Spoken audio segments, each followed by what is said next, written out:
Depuis plusieurs années, Hollywood s'est positionné comme le fer de lance du progressisme. Inclusion, diversité, réécriture de mythes classiques sous un prisme plus moderne, les studios ont embarqué cette dynamique, parfois avec succès et parfois avec maladresse. Mais aujourd'hui, force est de constater qu'un vent de changement souffle sur l'industrie. Donald Trump, fraîchement élu, et son sponsor Elon Musk semblent déterminés à s'attaquer à la culture woke, que ce soit dans la société américaine, sur les réseaux sociaux, et plus particulièrement, comme nous allons le voir aujourd'hui, à Hollywood. Et alors que le cinéma américain traverse sa pire période avec de nombreux échecs commerciaux, que les fans grondent et qu'un nouvel équilibre politique fait basculer les États-Unis d'une vision du monde à une autre, tout pousse Hollywood à revoir sa copie. Et en première ligne, Disney, autrefois porte-drapeau de ce progressisme, fait désormais machine arrière. Bob Iger, PDG de la firme aux grandes oreilles, l'a dit lui-même, l'heure est au pragmatisme. Alors, Hollywood a-t-il réellement tué le wokisme? Ou est-ce simplement une nouvelle évolution opportuniste? Mais avant de nous lancer, petit disclaimer. Cette vidéo n'a pas pour objectif d'avoir un avis pro ou anti-woke, mais d'ouvrir un débat qui prône avant tout la nuance. Un principe qui a un peu disparu, mais que moi j'adore. Vous êtes bien avec Kevin Buckart, théoricien préféré de ton youtubeur cancel préféré. Et même si je sais que le sujet d'aujourd'hui est passionnant, mais surtout passionné, je vous demanderai de rester respectueux en commentaire.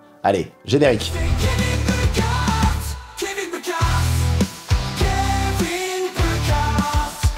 Le monde moderne n'a peut-être jamais été aussi divisé sur le plan idéologique, notamment aux États-Unis, où les dernières élections américaines ont été le théâtre de l'affrontement de deux mondes. Les démocrates, progressistes, contre les républicains, conservateurs. Et la victoire de Donald Trump a déchaîné les passions dans les chaînes info de tout l'Occident, qui tournent en boucle pour nous dire que le monde est sur le point de changer. Et oui, car les États-Unis influencent l'Occident depuis des décennies. Et l'émergence de la pensée woke a créé une divergence d'idéologie qui a divisé le monde en deux, demandant parfois, par la force, à la majorité silencieuse au milieu de choisir un camp. Mais il existe bien une chose capable de réunir tout le monde. La nature. Et oui, militants écolos, bourgeois tradis ou geeks hardcore, on aime tous un brin d'air frais, l'ombre d'un arbre centenaire ou le chant des petits oiseaux au printemps.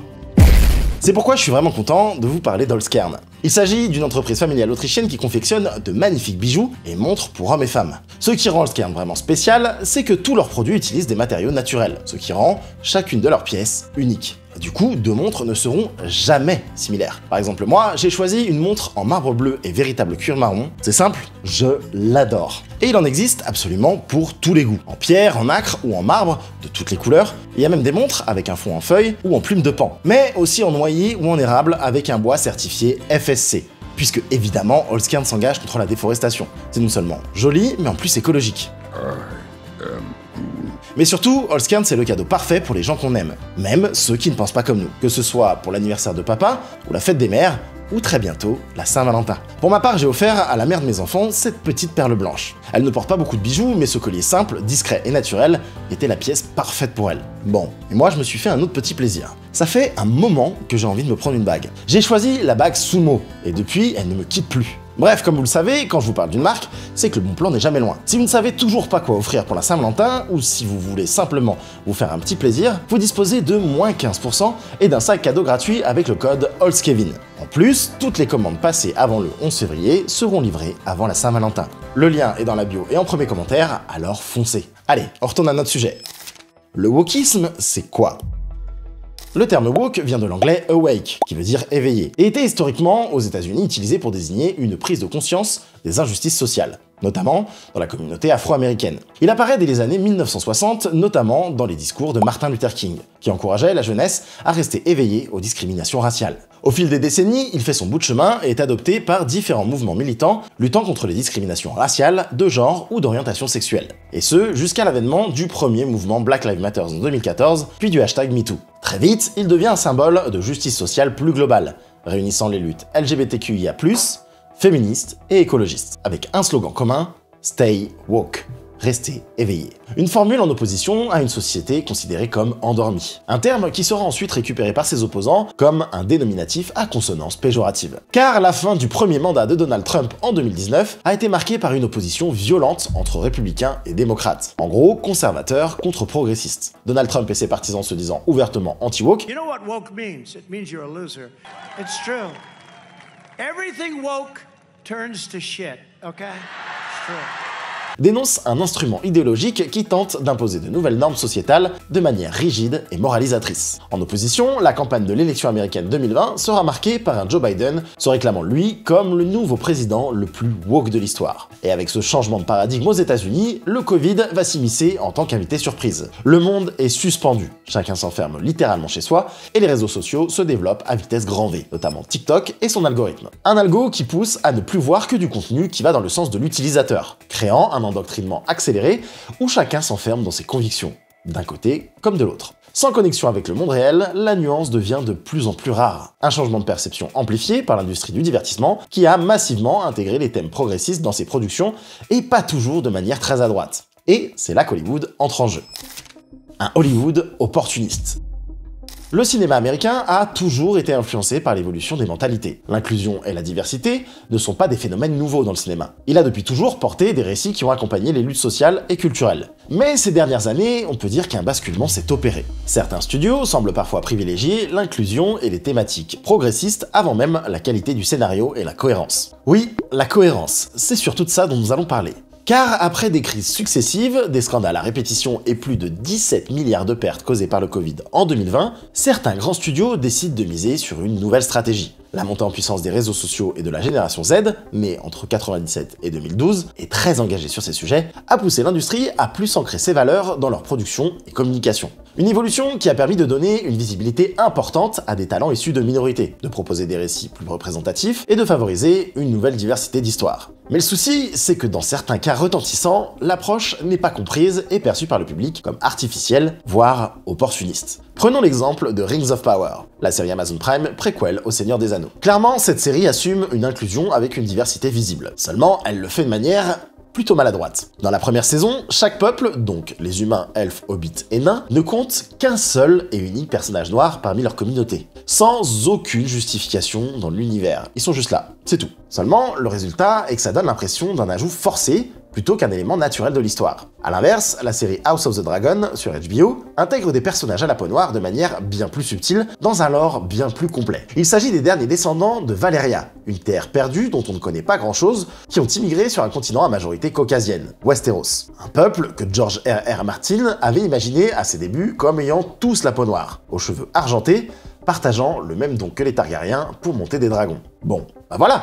Là, il y a un lore, c'est stylé. Et on est dans un monde fantaisiste, certes, mais qui parvient à trouver un ancrage cohérent. Et ça passe crème. Des maladresses répétées donc, qui ont fini par lasser une partie du public, générant des critiques et creusant encore l'écart entre le public favorable au progressisme et un autre plus conservateur. L'un regrettant une approche trop mécanique de la diversité, cochant simplement des cases, l'autre accusant ce même public d'être hostile au progrès et à la représentation des minorités. Et alors qu'Hollywood ne défendait plus une vision du monde, mais appliquait des recettes marketing opportunistes en espérant séduire un maximum de spectateurs, la diversité, elle, qui était censée être une avancée positive, se retrouve propulsée au centre d'une guerre culturelle où chaque camp campe sur ses positions. Disney, le pari raté. En février 2020, Disney nomme son nouveau PDG, Bob Chapek. Il a la lourde tâche de prendre la suite de Bob Iger, PDG historique qui a redressé Disney de 2005 à 2020. Avec le lancement raté de Disney+, et les résultats catastrophiques post-Covid, Chapek assume la posture progressiste en renforçant l'engagement sociétal du studio auprès des minorités. Disney se présente comme un safe space qui se doit de rendre visibles toutes les communautés. L'une des premières mesures de sa nouvelle plateforme est d'ajouter un disclaimer pour prévenir du caractère offensant de certains classiques Disney créés au XXe siècle. Dumbo, Aladdin, les Aristochats ou encore Peter Pan sont alors tous catégorisés comme contenant des stéréotypes culturels. C'est aussi ce qui fait l'une des particularités de l'évolution du progressisme, qui par nature voit toujours vers l'avant. Pour progresser, il faut déconstruire, principalement les mentalités. Chaque contenu jugé offensant ou toute œuvre reflétant la réalité d'un autre temps, qui ne serait plus acceptable aujourd'hui, doit être réadaptée, réécrite, repensée de manière contemporaine. Dès 2021, à la réouverture des cinémas, Disney relance la machine et sort des dizaines de projets via toutes ses licences. Disney Animation, Disney Pictures, Pixar, Marvel, Star Wars, une abondance de projets appelés désormais contenus, dont la plupart ont intégré des éléments progressistes destinés à rendre visible un maximum de minorités et séduire les spectateurs. Notamment sur les films Les Éternels ou encore Buzz l'éclair, qui représentent des familles homosexuelles, ou encore Avalonia l'étrange voyage, qui intègre un personnage principal homosexuel, des relations mixtes et un discours antipatriarcal prononcé. Un film qui pour le coup sera totalement délaissé par le public, tout comme les films Alerte Rouge, Wish ou encore The Marvels. Des films qui ont fait perdre plus d'1 milliard de dollars et dont certains ont immédiatement pointé les raisons de ces échecs sur un rejet du progressisme, quand d'autres y ont vu simplement des films mal écrits ou mal marketés. Mais là où Disney s'est attiré les foudres du public conservateur, ce sont sur les innombrables remakes live-action, puisque Bob Chapek, qui souhaitait continuer de miser sur la nostalgie des millennials, ne s'attendait pas à la montée de bouclier quant au choix du casting de deux de ces princesses très populaires. Et c'est peut-être là le problème. Il s'agit de La Petite Sirène et de Blanche-Neige. La sirène du conte du danois Hans Christian Andersen passe d'une jeune femme blanche et rousse, dans le dessin animé, à l'actrice afro-américaine Hailey Bailey. Alors que les fans tentent de comprendre, Disney joue la carte du droit à l'adaptation, signifiant que l'ethnie d'un personnage fictif n'est pas figée et que donc elle n'a pas d'importance. Et même si l'impact sur les petites filles afro-américaines est hyper positif, She's like me! Oh, she's black! She's black! Yes, yes, yes, yes!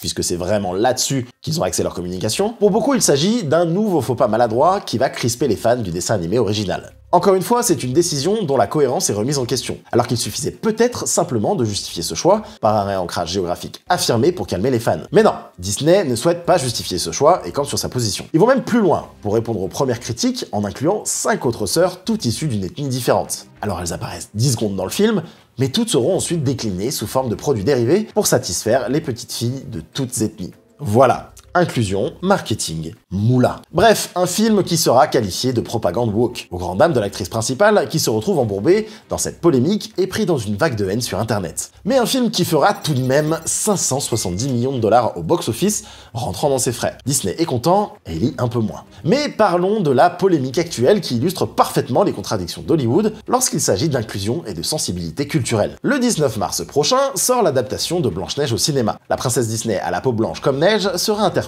par la chanteuse d'origine colombienne Rachel Zegler. Nous l'avons vu notamment dans Shazam 2, le remake de West Side Story, ainsi que le préquel d'Hunger Games. Une nouvelle fois, Internet s'est soulevé par rapport à ce casting, avec, encore une fois, deux camps qui s'affrontent, ceux pour l'inclusion, qui importe le personnage du moment que l'interprète est talentueux, et ceux contre, qui estiment que les caractéristiques physiques, culturelles et ethniques d'un personnage existant doivent être respectées. Mais bon, ça, malheureusement, ça commence à devenir habituel. La polémique qui va vraiment entacher la production de ce projet concerne ses 7 compagnons. Car oui, qui dit Blanche-Neige, dit les 7 nains. Et alors que Disney pensait bien faire en castant des acteurs de petite taille, mais aussi tout gabarit, ethnie et genre, inclusion, ils n'ont pas vu arriver l'acteur de Game of Thrones, Peter Dinklage, qui a ouvertement critiqué la représentation des nains dans le film, les accusant de relayer des préjugés insultants pour la communauté des personnes de petite taille, en produisant aujourd'hui une histoire de 7 nains qui vivent dans une grotte. Step back and look at what you're doing there. That makes no sense to me. You're progressive in one way, but you're still making that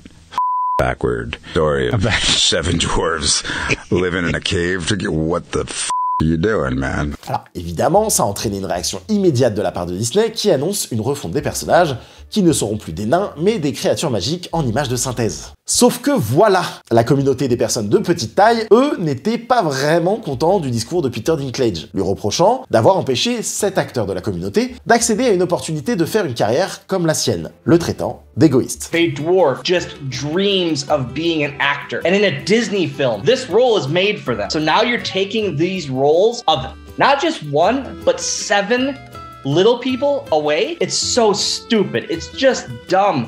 You're actually doing worse for the community. 7 nains qui finiront par être inspirés des personnages du dessin animé. Preuve qu'il n'est pas si facile de satisfaire tout le monde en termes d'inclusivité. Mais ça ne s'arrête pas là, puisque cette Blanche-Neige sera remise au goût du jour par la scénariste féminine du film, Greta Gerwig, aussi connue pour avoir réalisé le film Barbie. C'est en tout cas ce que déclare l'actrice Rachel Zegler. I just mean that it's no longer 1937. She's not going to be safe with the prince, and she's not going to be dreaming about true love. She's dreaming about becoming the leader she knows she can be. Des propos qui ont fait beaucoup réagir. Une Blanche-Neige qui ne cherche donc pas l'amour dans une histoire adaptée d'un dessin animé sur une histoire d'amour. La question que se pose Internet est donc, pourquoi adapter cette histoire? Et pourquoi pas, à la place, partir sur une histoire originale? Tout ça manque encore une fois de cohérence. Même si dans le fond, on sait pourquoi, licence, remake, nostalgie, bref.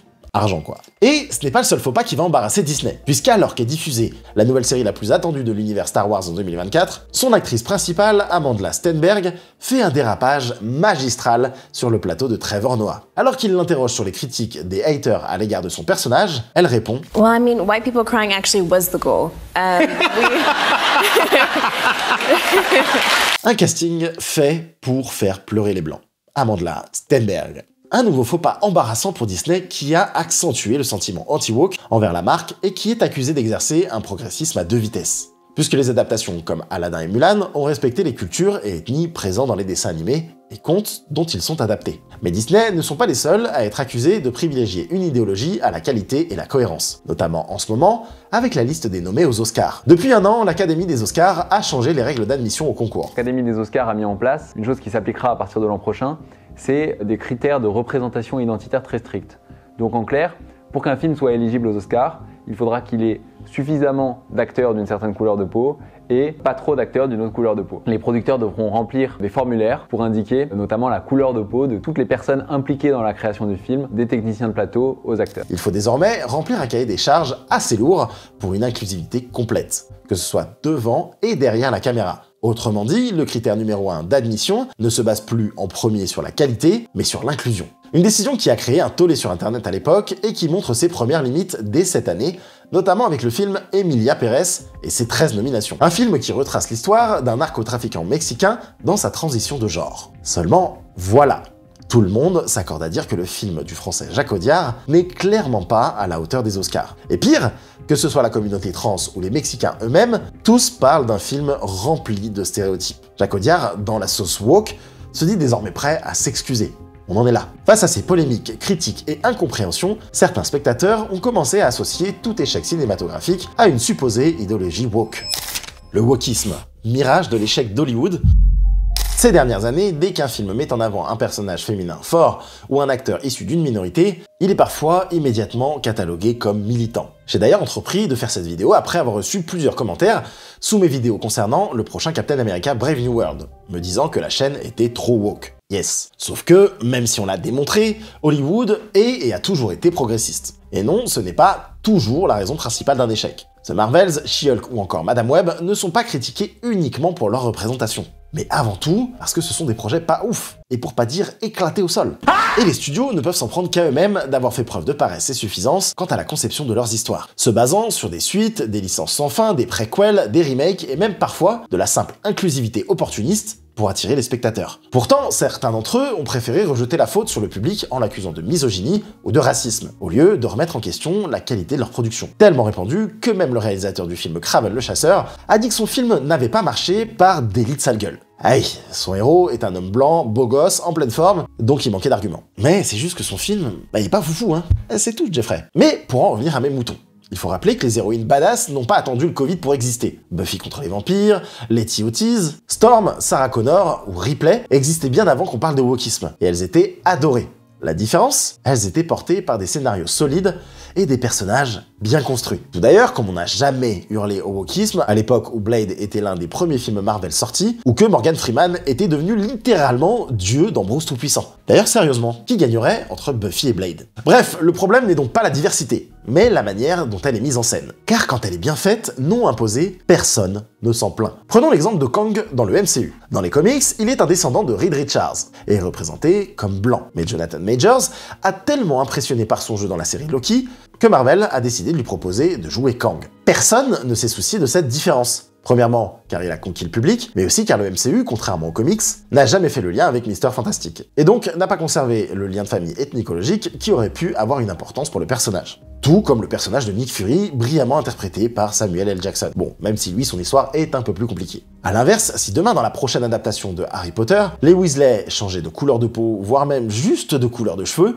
ça aurait un impact majeur sur l'identité des personnages et leur symbolique. Tout est une question de cohérence. Si un personnage est réinventé de manière logique et respectueuse du matériel d'origine, ça fonctionne. Mais si le changement est perçu comme arbitraire ou idéologique, il provoque un rejet. De la même manière avec l'intimité des personnages. L'un des meilleurs exemples est la relation entre Vi et Kathleen dans la série Arcane, ou encore celle de Echo et Powder, deux relations devenues totalement iconiques auprès de tous, parce que merveilleusement bien écrites et mises en scène. Des relations simplement vues comme de l'amour avant d'imaginer une idéologie quelconque. Car quand c'est bien fait, bah c'est parfait. Bon, même si elles ont été censurées dans pas mal de pays, mais c'est un autre sujet. Pragmatisme et politique. Cette période 2020-2024 marque la pire période du 21e siècle pour Hollywood. Entre le Covid, la grève des scénaristes et acteurs de 2023 et le désintérêt global du public pour les blockbusters, l'industrie a perdu 40% de son chiffre d'affaires par rapport à l'avant-Covid. Et ce, sans parler des feux qui ont ravagé Los Angeles en ce début d'année et stoppé de nombreux tournages. Hollywood semble au pied du mur et se doit de devenir humble. Et le climat politique aux États-Unis joue également un rôle clé. Les élections présidentielles de 2024 ont marqué un tournant. Donald Trump a été réélu et le discours anti-woke a pris de l'ampleur. Certains studios, conscients du changement de tendance, ont commencé à ajuster leur discours, notamment lorsque chez Disney, les investisseurs commencent eux aussi à accuser le studio de suivre un agenda idéologique woke. Bob Iger, PDG de Disney rappelé en urgence en 2022, a récemment déclaré vouloir recentrer les productions du studio sur des récits avant tout divertissants, sans chercher à promouvoir un agenda spécifique et qu'il mettrait fin à tout activisme au sein de l'entreprise. Une déclaration qui marque clairement un tournant par rapport aux années précédentes. Un durcissement de ton qui s'est suivi par des actes immédiats, allant demander aux équipes de, je cite, rendre Vice Versa 2 moins gay, et de faire marche arrière sur la prochaine série d'animation Pixar, Win or Lose, en supprimant la mention à un personnage transgenre. Et Disney n'est pas le seul à faire machine arrière, c'est tout Hollywood qui se met au pas. Donald Trump et son sponsor Elon Musk semblent déterminés à s'attaquer à tous les aspects de la culture woke. À peine quelques jours après sa victoire, c'est Mark Zuckerberg, président de Meta, qui annonce des changements majeurs au sein de son entreprise, semblant s'éloigner de l'ancienne position progressiste pour s'aligner avec la nouvelle présidence. Back to our roots in restoring free expression on our platform.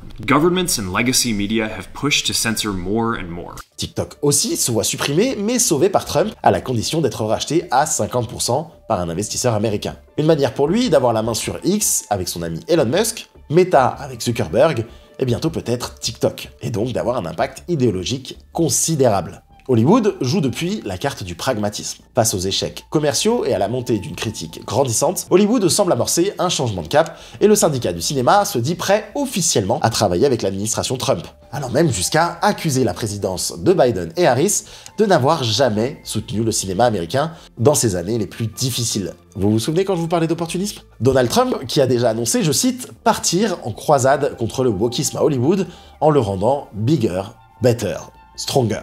Et oui, car il est aujourd'hui, et a toujours été d'ailleurs, le meilleur outil de propagande américain à l'international. C'est pourquoi il a donné à Mel Gibson, Jon Voight et Sylvester Stallone la mission de le réformer. 3 acteurs fervents supporters de Trump et conservateurs assumés. Mais alors, est-ce un retour en arrière ? Alors je vous l'accorde, annoncé comme ça a l'air violent. Mais en réalité, pas nécessairement. Hollywood ne va pas devenir subitement réactionnaire. Il s'adapte simplement aux attentes du marché. Et l'industrie n'a jamais été militante par nature. Elle est avant tout une machine économique. Plutôt qu'un rejet du progressisme, il semble que les studios cherchent à mieux intégrer ces éléments dans leur récit, en évitant de les imposer de manière trop rigide ou déconnectée du contenu pour ne pas reproduire les erreurs du passé. Les exemples de Black Panther, Coco ou encore Encanto montrent qu'une bonne représentation peut être appréciée du public quand elle est bien intégrée et justifiée. En l'occurrence, ces films produits sous l'ère Bob Iger mettent en valeur de manière positive des cultures riches auxquelles de nombreuses communautés se connectent avec fierté. En revanche, des productions comme Wonder Woman 1984, Madame Web ou encore The Marvels ont souffert d'un manque de fond, masqué par un discours marketing centré sur la diversité. Le vrai défi pour Hollywood sera donc de trouver un équilibre entre inclusion et qualité narrative, sans tomber dans l'opportunisme ou le militantisme forcé. Dans la nuance, finalement, la boucle est bouclée. Bon les amis, j'espère que cette vidéo vous a plu, c'est probablement la plus difficile que j'ai eu à écrire jusqu'ici. Et après 273 648 réécritures, je pense que je suis enfin arrivé à un bon équilibre pour que le message que j'essaie de faire passer ne soit ni mal dit, ni mal perçu, ni involontairement maladroit. D'ailleurs, n'hésitez pas à me dire en commentaire ce sur quoi vous êtes d'accord ou non. Mais de mon côté, j'ai tenté d'être le plus factuel possible. Car désormais, c'est à vous de débattre les amis. Selon vous, Hollywood a-t-il surexploité le wokisme au point de le déformer et de provoquer son rejet? Ou alors, est-ce la montée du progressisme qui a nui à la qualité des productions? Je suis curieux de lire vos avis en commentaire, mais comme toujours, on reste respectueux et ouvert à la discussion. Mais surtout, nuancé. Sinon, ça va chier. Et si t'es juste d'accord avec la vidéo en général, sans avoir à rentrer dans de grands débats, tu peux lâcher ton petit « les termes », c'est toujours bon pour le référencement. Mais avant de vous quitter, je vous rappelle qu'avec le code HOLZKEVIN, vous avez moins 15% sur tout le site Holzkern pour vous faire plaisir ou offrir un magnifique cadeau en matériaux naturels à la personne que vous aimez le plus. D'ailleurs, si c'est votre moitié, vous pouvez commander jusqu'au 11 février pour recevoir à coup sûr votre cadeau pour la Saint-Valentin. Toutes les infos en description et premier commentaire. Si jamais vous n'avez pas vu ma dernière vidéo, elle cartonne, alors foncez. En attendant, plus que jamais, n'oubliez pas d'être curieux, c'est le secret pour être heureux. Ciao!